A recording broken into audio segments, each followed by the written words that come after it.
Kebanyakan orang itu hanya mikirin kolesterol, tetapi lupa mikirin trigliserida. Jadi kadar trigliserida yang tinggi itu juga bisa memicu banyak gangguan ya. Jadi trigliserida itu adalah cadangan energi yang disimpan dalam lemak kita. Ya, yang berasal dari makanan kita, terutama makanan yang tinggi lemak, tinggi protein, maupun tinggi gula. Itu kalau kita kelebihan makan. Nah, kalau cadangan trigliserida tinggi itu bisa menyebabkan adanya plak di selang pembuluh darah maupun juga peradangan pada pankreas atau pankreatitis. Nah, mekanismenya karena memang trigliserida itu pengangkutnya atau truk pengangkutnya itu namanya kilomikron.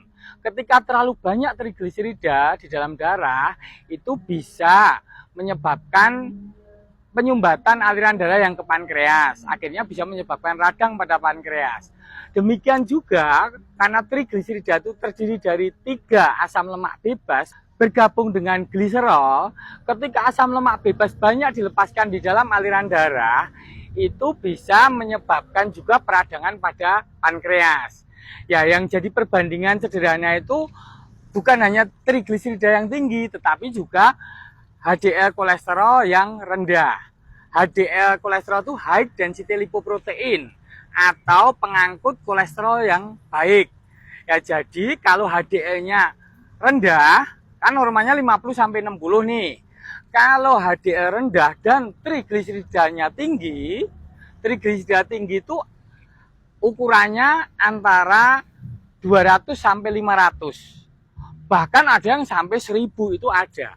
Ketika perbandingan antara trigliserida dibagi dengan HDL kolesterol itu lebih dari 2, itu kurang baik. Apalagi lebih dari 4, apalagi lebih dari 6, itu potensi tidak baik. Makanya beberapa teman kalau memang mau cek, sebenarnya silahkan cek profil lipid, jangan hanya cek kolesterol total doang. Dan nanti dilihat HDL kolesterol, LDL kolesterol, dan trigliserida.